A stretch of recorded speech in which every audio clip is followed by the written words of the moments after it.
ये कहानी है उषा की, जो बचपन से ही बहुत सुंदर, संस्कारी और बुद्धिमान लड़की थी।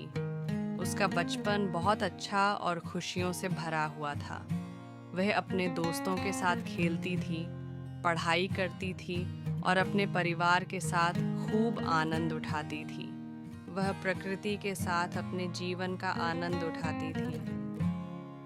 खेत खलिहानों में जाना, फूलों के साथ खेलना, ताज़ी हवा में सैर करना, पढ़ाई लिखाई करना, मौसमी फलों का आनंद लेना, पेंटिंग करना, अपने परिवार के लोगों के साथ समय बिताना और उनके दिए हुए संस्कारों को अपनाना, ये सब उसकी अच्छी आदतें थीं। उसने बचपन से ही बहुत मेहनत से पढ़ाई की थी। उसके सपने थे कुछ बड़ा करने के, क्योंकि वह एक गरीब किसान की बेटी थी। जीवन में कुछ कर दिखाने की उसकी चाह ने उसे कभी हारने नहीं दिया। लेकिन 12वीं की परीक्षा के बाद उसकी जिंदगी ने अचानक करवट ली। उसे आर्थराइटिस हो गया और इसी के साथ उसकी पढ़ाई रुक गई। शरीर ने साथ छोड़ दिया, पर हौसले ने नहीं। उसने हालात से हार मानने के बजाय उनसे लड़ने का फैसला किया।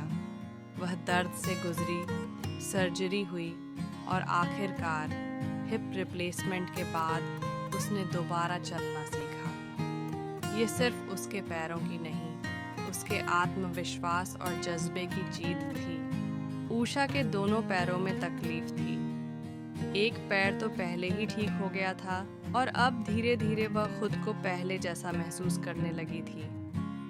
घर पर बैठकर उसने बहुत कुछ सोचा। जब अब मैं ठीक हो गई हूँ, तो क्यों ना फिर से पढ़ाई शुरू की जाए। उसने एक हॉस्टल ज्वाइन किया, जहाँ उसने पढ़ाई के साथ साथ अपनी पसंद की चीज़ें भी करना शुरू किया। गाना, डांस, घूमना फिरना, जीवन की छोटी छोटी खुशियों को फिर से जीना। अब वह सिर्फ अपने सपनों की नहीं, बल्कि अपनी आज़ादी की भी उड़ान भर रही थी।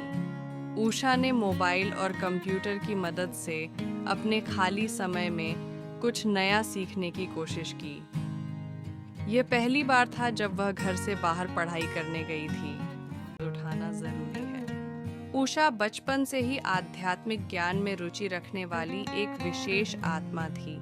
उसे संसार के भौतिक आकर्षणों से ज्यादा लगाव नहीं था।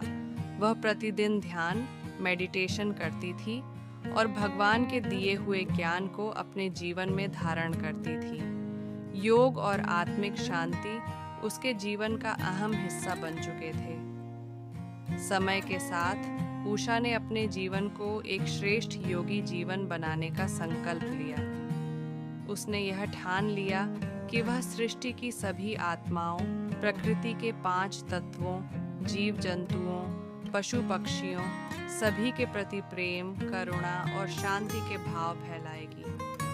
वह अपनी शुद्ध भावनाओं और शांतिपूर्ण विचारों के माध्यम से एक सकारात्मक ऊर्जा, वाइब्रेशन का विस्तार करने लगी।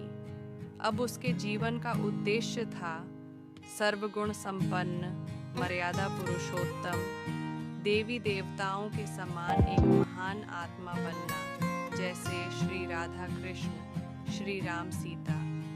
उषा भी उन्हीं के समान एक श्रेष्ठ आत्मा बनकर विश्व कल्याण करना चाहती थी। पिछले जन्मों के कर्मों का हिसाब किताब अब उसके जीवन में सामने आ रहा था, जिस कारण उसे कई प्रकार की बीमारियों और विपरीत परिस्थितियों का सामना करना पड़ा। लेकिन उषा में इन सब का सामना करने की अद्भुत शक्ति और साहस था।